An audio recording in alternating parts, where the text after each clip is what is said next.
Good morning बच्चों। विज्ञान की क्लास में हमारा पहला पाठ ही चल रहा था, हमारे आसपास के पदार्थ। ठीक है, उसमें कल मैंने आप लोगों को बताया था पदार्थ की अवस्थाएं।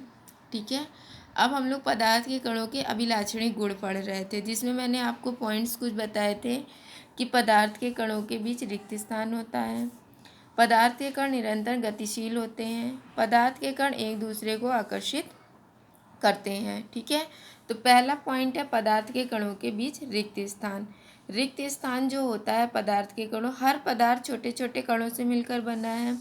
उन कणों के बीच एक रिक्त स्थान होता है जिसको अंतरा आणविक अवकाश कहते हैं। यहाँ पे हम लोग ये देख सकते हैं चित्र के माध्यम से।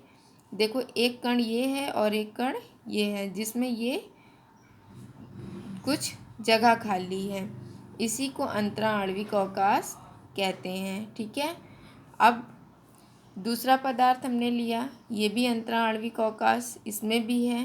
ठीक है, तो इसी अंतरा आणविक अवकाश के कारण जब हम किसी चीज़ को दूसरे चीज़ में मिलाते हैं तो एक नया पदार्थ हमको मिल जाता है। ठीक है, जैसे पानी में अगर हम लोग चीनी को घोलते हैं तो चीनी एक समय बाद उसमें घुल जाती है और घुलने के बाद क्या बना लेती है, एक नया पदार्थ मिक्सचर बना लेती है। उस मिक्सचर को जैसे हम लोग शरबत पीते हैं। ठीक है, तो यहाँ चित्र के माध्यम से दिखाया गया है कि ये दो पदार्थ हैं, इनका अंतरा आणविक अवकाश दिखाया गया है। दूसरा पदार्थ, जब हम इन दोनों को मिलाते हैं, मिलाने पे ये हमें एक मिश्रण मिलता है। मिश्रण, उसमें देखिए ये बड़े मतलब पहले पदार्थ और दूसरे पदार्थ के कण एक दूसरे में मिश्रित हो गए हैं। ठीक है, अब हम लोग दूसरे बिंदु पे आते हैं, पदार्थ के कण निरंतर गतिशील होते हैं। अब पदार्थ के जो छोटे छोटे कण होते हैं वो हमेशा क्या होते हैं, गतिशील होते हैं। जैसे मैं आप लोगों को इसमें समझा दूं कि ये जैसे छोटा छोटा ये कण है।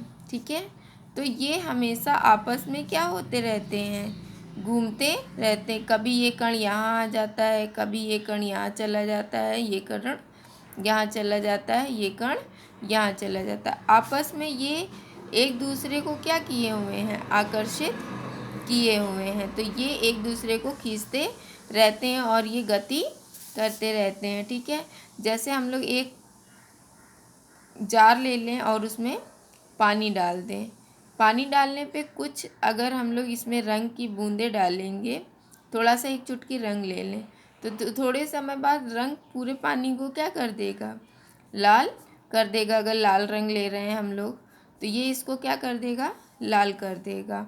ठीक है, तो हम ये कह सकते हैं जो कण होते हैं वो क्या होते हैं, निरंतर गतिशील होते हैं। क्यों होते हैं, क्योंकि उसमें एक गतिज ऊर्जा होती है।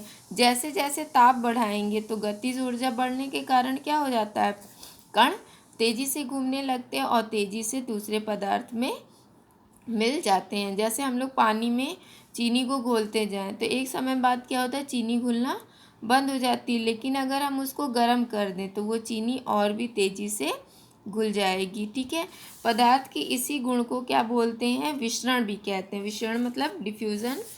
जब हम दो से अधिक पदार्थों को मिलाते हैं तो वो एक दूसरे से मिलकर एक समांग मिश्रण, समांग का मतलब है कि दोनों अवयव आपस में मिल जाएं और हमें ये ना पता चले कि उसमें किन दो पदार्थों का मिश्रण है। देखो, जैसे प्रारंभिक अवस्था में मैंने दो पदार्थ लिए हैं।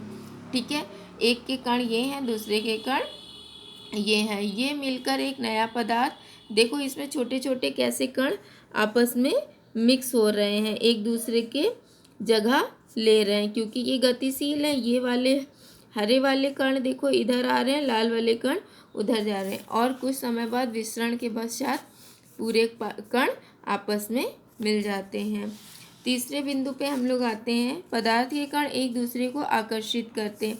आकर्षण का मतलब क्या होता है, एक दूसरे को खींचते हैं। अभी मैंने आपको बताया जैसे ये दो पदार्थ हैं, ये पदार्थ के कण हैं।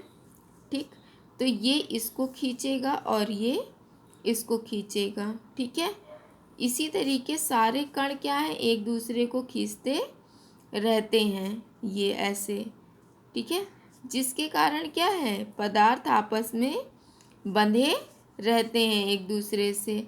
अगर ये स्थिति ना हो तो हर चीज़ क्या हो, टूट जाए, हर अवस्था में टूटी हुई अवस्था में हमको मिले।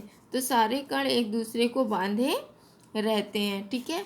पदार्थ के इन्हीं गुणों के कारण क्या है, ठोस, द्रव और गैस की अवस्था बनती है, ठीक है। अब आज के लिए इतना ही। ये बाकी मैं आपको इसकी फ़ोटो खींच के भेज दे रही हूँ।